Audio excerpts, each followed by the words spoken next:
So, this is how we're starting this episode? What? No good? I don't know, I just think it's a little cliche, don't you? The whole dressing up like a ninja thing, you mean? Bingo.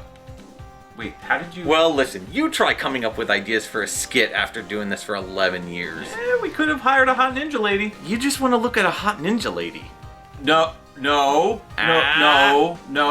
that. No. I just think we should diversify our acting talent. No.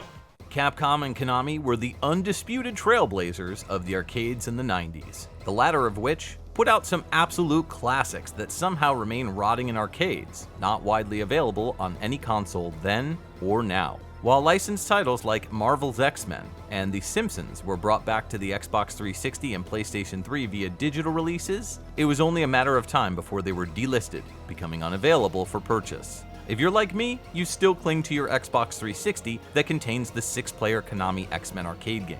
Now there's always access to them via MAME or pirating them on a modded console, but I can only speak for myself when I say I don't want to steal things from companies. I just wish they'd make them available to us so I can pay for what I want to play. Unfortunately, many of these classics are bound to licensed IPs, so it's understandable that there's more hoops to jump through to make their re-releases happen. However, there were lots of exciting original IPs that Konami created that remain exclusive to arcades, to the point of being almost lost entirely. Games like Metamorphic Force, Violent Storm, and, up until recently, the game we're spotlighting today. Mystic Warriors Wrath of the Ninjas, or as it's better known to Japanese audiences, Mystic Warriors Ikari no Ninja, was released to arcades just over 30 years ago in February 1993. It utilized the Western arcade classic Sunset Riders as its backbone, which was a sort of combined hack-and-slash meets run-and-gun game. However, instead of the Western motif, we have a setting that screams early to mid-90s ninja romp. Thanks to Hamster Corporation, the company that's been re-releasing arcade games via their Arcade Archives collection, Konami's game is now fully playable on the Nintendo Switch and PlayStation 4. This release features a few options to choose from, such as High Score Challenge, Caravan Mode, as well as the Japanese and North American versions of the game. It's such a relief that these often forgotten about games can be played once more on modern systems with additional features we simply didn't have access to back then. However, Mystic Warriors' release opens the floodgates for more of Konami's hidden treasure trove to be released, and there's a very good reason as to why this coming out now is so exciting. The reason? Well, Mystic Warriors wasn't just a game, it was also hardware. Over the years, Konami's implemented various teams to work on all sorts of arcade games. Some of these would get ported over to home consoles, such as Teenage Mutant Ninja Turtles the arcade game, Turtles in Time, in addition to 1991's Sunset Riders, which made its way to the Sega Genesis in 1991 and the Super Nintendo in 1992. Hardware for the arcade boards were built with specific chips in mind to improve sound and video, instead of linking a large chunk of games to a specific engine. Instead, developers would create a game with a specific set of chips that were then used for other games. Sunset Riders arcade version was created off the same chipset as Teenage Mutant Ninja Turtles Turtles in Time, and due to the popularity of the Turtles game, titles that were based on this chipset were dubbed the TMNT2 hardware. While Mystic Warriors was a brand new configuration of chips aside from the X68000 processor, Mystic Warriors led the charge with experiences like fighting game Martial Champion, the street brawler Violent Storm, fantasy beat-em-up Metamorphic Force, and more. So we now know why the game's hardware was so special. But what about the game itself? Yeah, what about the game itself? You know you're here on your own volition, right? No. What do you mean, no? I got nowhere else to go! Officer and gentlemen, really? That is a terrible movie, and you are a terrible person for quoting it. Yeah, you're right. You know, I'm gonna be honest with you, I'm only here for the hot ninja babe in that thumbnail. Mystic Warrior's story uses a lot of cheesy 80s and 90s action flicks for inspiration, and there's nothing wrong with that. There's an evil corporation called Skull running the world straight towards chaos. Thankfully, the world's saviors are ninjas? Listen, it was the 80s. 90s. Either way, ninjas were hella popular. Dude, nobody says hella anymore. I was promised a ninja babe. Get on with it. But before these 5 ninjas could do something about the villainous organization by just sitting down and praying, one of the ninjas is kidnapped. Your chosen ninja goes after them on a whirlwind chase through 8 levels of non-stop action. Boy, it really sounds like this game's gonna be a mega hit. Hey, look at that! The game agrees with you.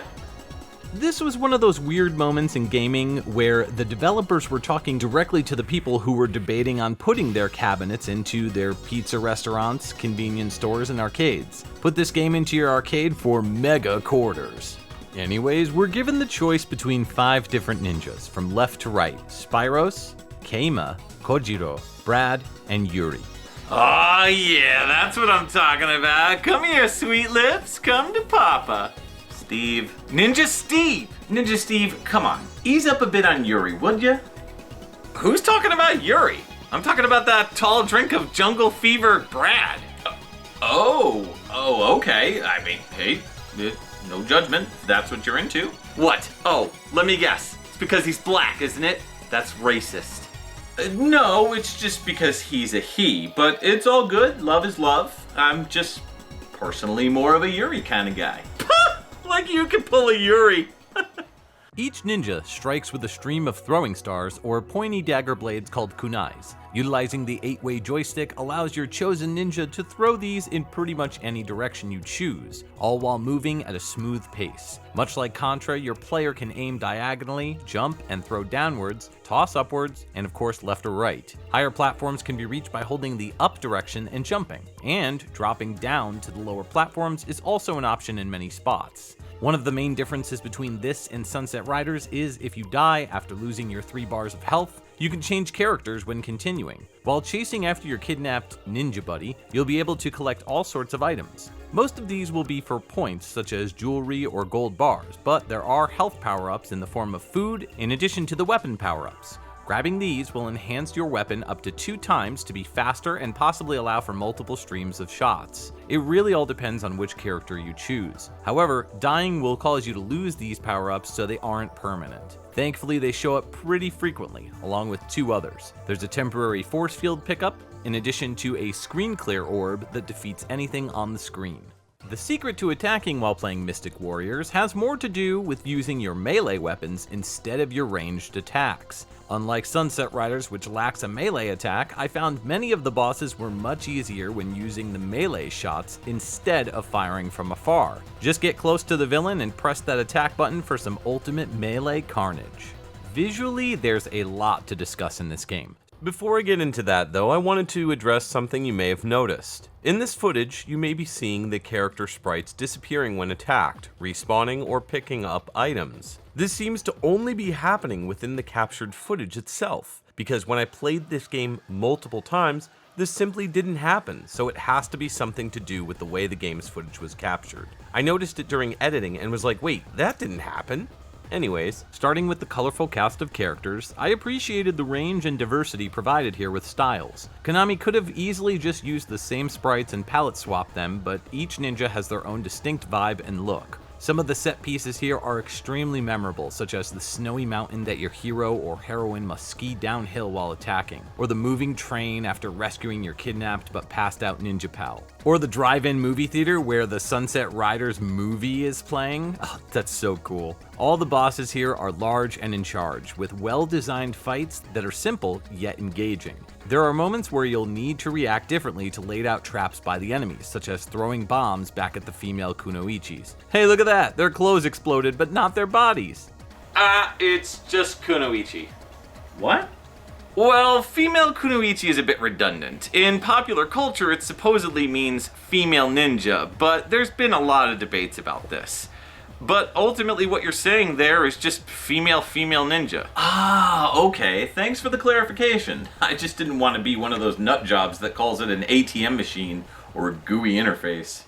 I cannot stress how action-packed this game is. I had fun with it from start to finish. There are times in this game where it feels like a Michael Bay film. Tons of explosions and non-stop action really keeps the player engaged. The levels are also short enough that the visuals are constantly changing, making sure that dopamine is triggered every few minutes with a fresh coat of paint. Man, this is really great. This would have been awesome on like some kind of arcade collection that came out on the PS2, maybe in like the early 2000s. I wonder why it never came out.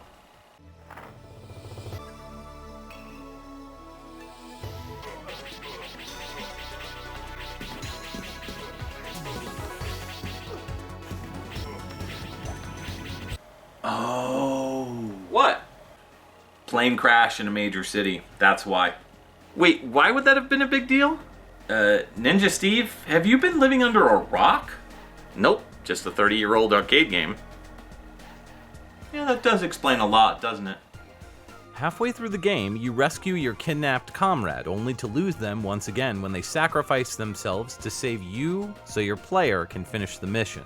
Depending on your dip switch and setup, Mystic Warriors is either a 2 or 4 player game. Though each of my playthroughs were single player, I can imagine multiplayer on this being loads of fun with friends. Though I will say I found it very peculiar that this latest re-release makes it very difficult to get Yuri kidnapped in the North American version of the game. I tried exiting and entering when I started to notice during my many playthroughs that Yuri was never, ever the kidnapped ninja. I must have spent 10 minutes quitting and resetting just to get a different hero captured, and I tried this twice. During this experiment, Yuri was never chosen as a victim. However, if you play the Japanese version, not only does the game seem much easier, which could just be my imagination, but Yuri got kidnapped on my 3rd reset. You just want to see her all tied up. Did not. It was for Research purposes? Mystic Warriors utilized 2 of Konami's K054539 sound chips, which allows for PCM-based music in addition to voiceover effects. Though the sound CPU is the pretty common arcade sound chip, the Zilog Z80, having the power of the K054539 allowed for incredible music and sound effects. Much like Sunset Riders, the bosses have some super cheesy dialogue deliveries. Where's my backup? Hey! What happened? You're the last one! I'm surprised you got this far. However, you won't go any further, as you'll never beat me.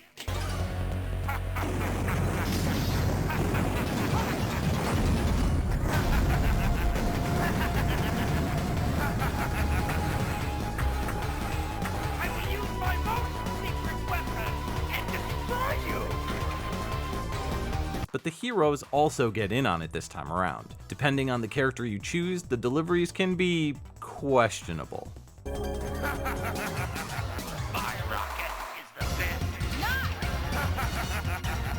Composed by Junya Nakano and Yuji Takanouchi, the music features those Konami-laced orchestra synth hits we all know and love. Plus, Japanese traditional instruments, techno beats, tribal drums, funk guitars, record scratches, and more. Here's a few of my favorites. Who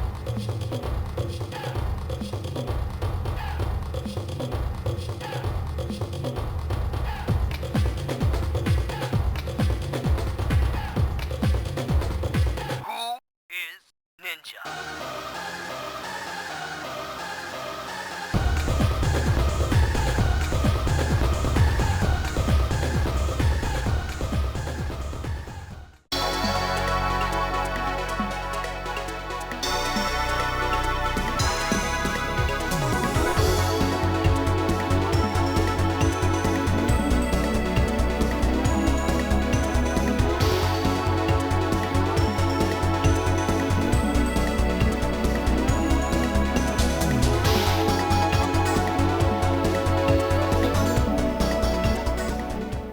It's a shame that Mystic Warriors wasn't more popular. It's balls to the wall action from start to finish. I played through it multiple times for this review, and it was extremely fun even as a single player experience. I finished it in under an hour, but after I beat it, it never made me feel like it wasn't worth playing again, which is a sign of a surefire mega hit. Konami was right all along, I suppose. This one comes highly recommended for arcade enthusiasts like myself. Well, that's Mystic Warriors. Man, what a fun, frantic run and gun. Hack and slash. Semantics. But thanks for stopping by, Ninja Steve.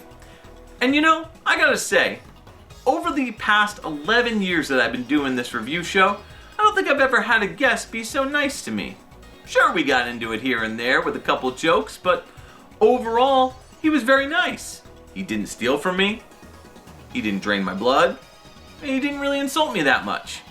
Maybe things are looking up for me after all. He's gone, isn't he? Damn it, I got Ninja Steved! Ninja Steve!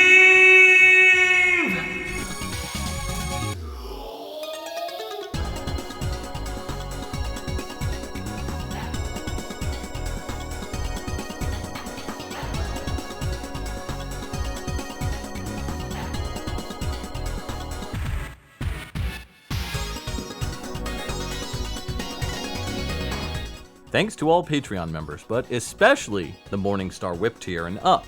They are Brice, Nintendo, Venthros, GreatWhiteNorthPresents, Technicolor Dojo, Sam Shafer, Scott McElhone, Trevin Adams, and Derek Demiter. Your support really helps with each and every review. If anyone is watching this and wants to help, feel free to join in the link below. For those who want to help in other ways, sharing the review on your social media really means a lot, as my channel has and always will be sponsored by viewers like you. Thanks for watching. Want more Dude You Haven't Played This Game? Check out the videos on the screen. Or head to my channel and grab the full playlist of reviews and retrospectives. I'll see you on the next Dude You Haven't Played This Game.